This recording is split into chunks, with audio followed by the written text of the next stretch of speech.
Hey, what's up guys and gals? My name is Rick 9G. Thank you so much for joining me today. We're going to be talking about the Three Stooges, more specifically about their 88th Stooge short released by Columbia Pictures called Beer Barrel Polecats. Now, it's the first short that came out in 1946, in fact, January 10th, 1946. Filming took place between 2 days back in 1945, April 25th and April 26th. If you're a fan of the Stooges, check out the previous videos. I've gone through every single one of the 87 Stooge shorts that come before this one. I go through facts, bloopers, a lot of real cool pieces of information that you might have known. So check them out. So let's get right to it. Now, Beer Barrel Polecats is one of my favorite Stooge shorts because from what I remember, when I started buying my physical collection of Three Stooge shorts, it was one of the first ones that I saw. Now, I had seen reruns on TV, but it was just, for me, the special episode that I really liked and really enjoyed.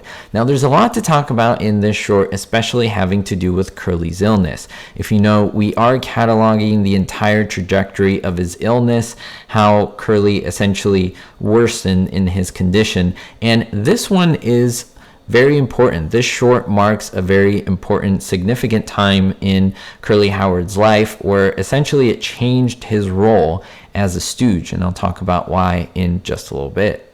Now, why I love this one so much? Well, the Stooges make a whole batch of homemade beer, but they get tossed in jail when Curly sells some to a policeman.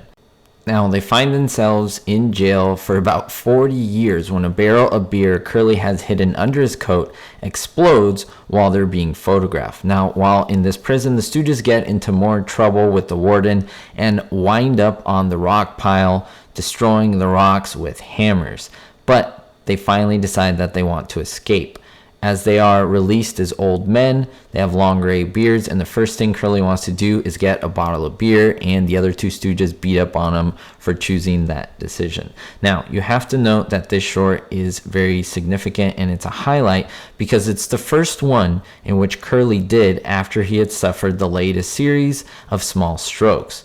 Now, these strokes unfortunately affected both his speech, his timing, and for the first time we can say that Curly physically looks different. He is actually thinner. In fact, you can say that he looks quite about the same size and weight to Moe and Larry. But I always thought there was something strange about Curly in this short. It didn't put me off to the short. It didn't make me not want to watch it. It was still fun for me, but there was just something in his face. He had kind of a glassy-eyed look and just a blank stare, and many people thought that this was true as well. In fact, many people say he had a very inexpressive facial countenance throughout this short. His face looks almost like a mask. Now, why is that? Imagine just a regular Halloween mask that you can buy. There's no expression to it, and he continues to make this expression throughout the whole short. His expressions are very minimal, and they're not really mixed at all, and it's kind of creepy, but if you know what is going on, you can definitely understand that it is due to his health issues.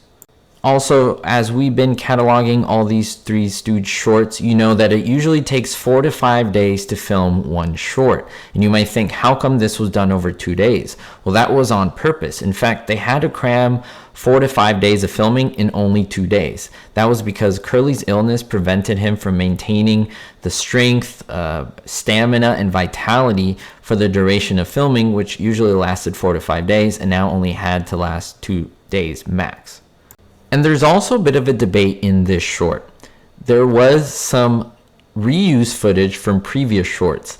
In The Sweet Pie and Pie and So Long Mr. Chumps, the director Jules White decided to use footage from these shorts to kind of fill in gaps in the episode in this particular short. Now, many people allege that the reason for it is because of Curly's health issues, that they in fact weren't able to film everything they needed to film, and so they had to put bits and pieces of another short to kind of fill in those blanks.